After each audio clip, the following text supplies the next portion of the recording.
दूसरा फोन जब आपका हुआ तो मैं उस वक्त क्या कर रहा था? क्या कर रहे? उस वक्त मैं लगा रहा था। क्या लगा रहे थे? सर में तेल लगा रहा था। तो इससे कहो ना। मैं यार समझने की कोशिश किया करे यार।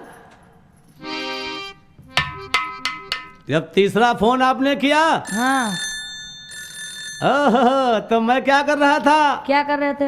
उस वक्त मैं घुसेड़ रहा था। क्या घुसेड़ रहे थे? जूते के अंदर पैर। यार समझने की कोशिश नहीं करती हो। अच्छा हाँ, ये फोन आया है, किस लिए मुझे बुला रही हो? किस लिए? हाँ कैसेट रिकॉर्ड होगी। मैं समझ गया भाई, इसीलिए बुला रहे हो कि वहाँ कैसेट की तैयारी हो रही। हमका हाँ। हाउ चाहिए। हाँ। तो ठीक है, मैं हाजिर हूँ। सुनाइए जरा अपना हाउ वाला। लिखत गोरी लाबत पोती, ऐसे ना देहूं खाली बेलत पोती। लिखत गोरी लाबत पोती, ऐसे ना देहूं खाली बेलत पोती। अंगूरी घेउआ में छौ चाही, हमरा हाउ चाही। हाउ हमरा हाउ चाही, हमरा हाउ चाही।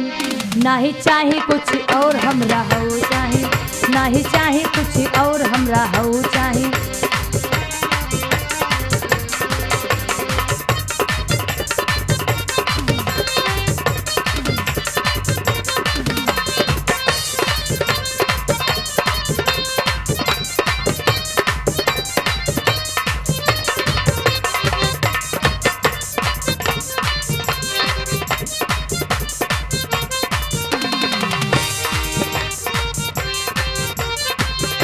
सुरतालिया अपन हो हमसे मिलाइला, लाइसेंसिया अपन हो रेनू कराइला।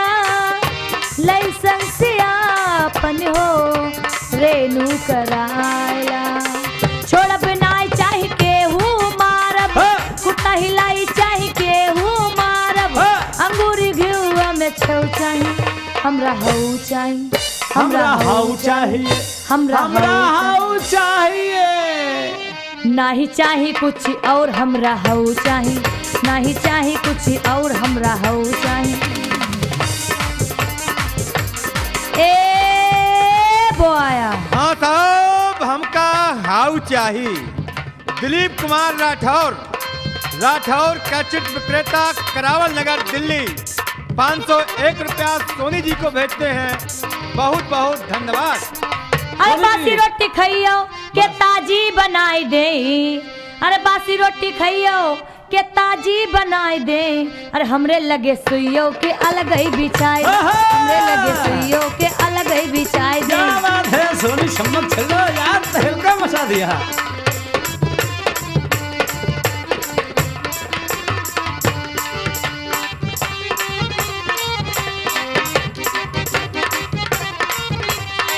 अंगूरी घेउआ में छौ चाही, हमरा हाउ चाहिए। हमरा हाउ चाही, हमरा हाउ चाही। नाही चाही कुछ और हमरा हाउ चाही, नाही चाही कुछ और हमरा हाउ चाही।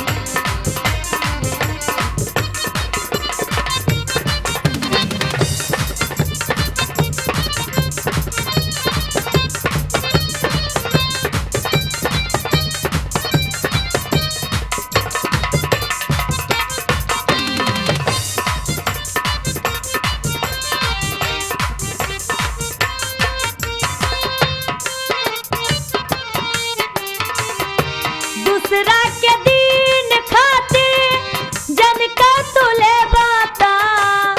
लाइसेंसिया अपन हो रेनू कराइला, लाइसेंसिया अपन हो रेनू कराइला।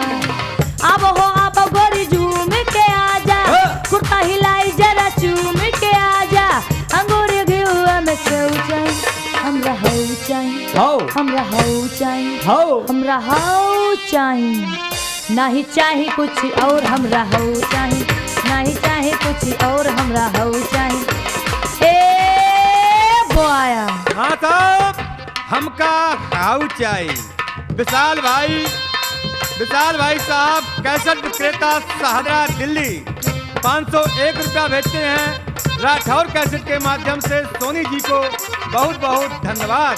सोनी जी, तुम्हारा क्या ख्याल है? मैं भी उनके लिए तहे दिल से शुक्रिया हाय अदा करती करती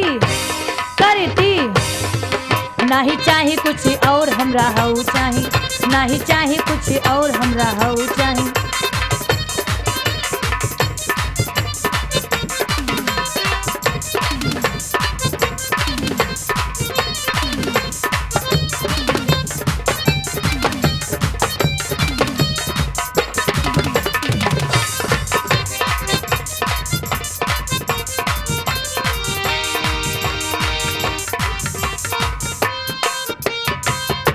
सुरतालिया अपन हो हमसे मिलाइला, ये बात है। लाइसेंसिया अपन हो रेनू कराइला, लाइसेंसिया अपन हो रेनू कराइला। अब हो गोरिया पर झूम के आजा, कुटा हिलाई तेरा झूम के आजा। अंगूर घेउआ में सेव चाही, हमरा हऊ चाही, हमरा हऊ चाही, हमरा हऊ चाही। हाउ चाहिए। हाँ हाउ। हे कमल हसन, या इलाही दे लुगाई बच्चे जिसके 4 हों, या इलाही दे लुगाई बच्चे जिसके 4 हों।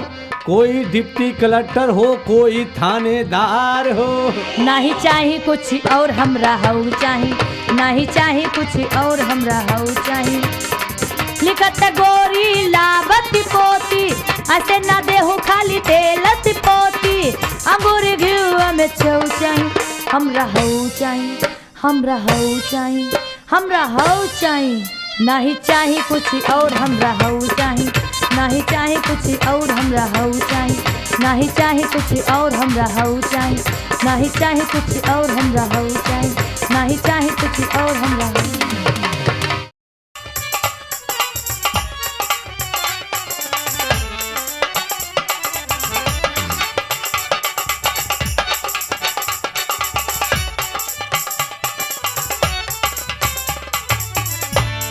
सोनी जी, हाँ बड़ा लाइट फेंक रही हो, क्यों?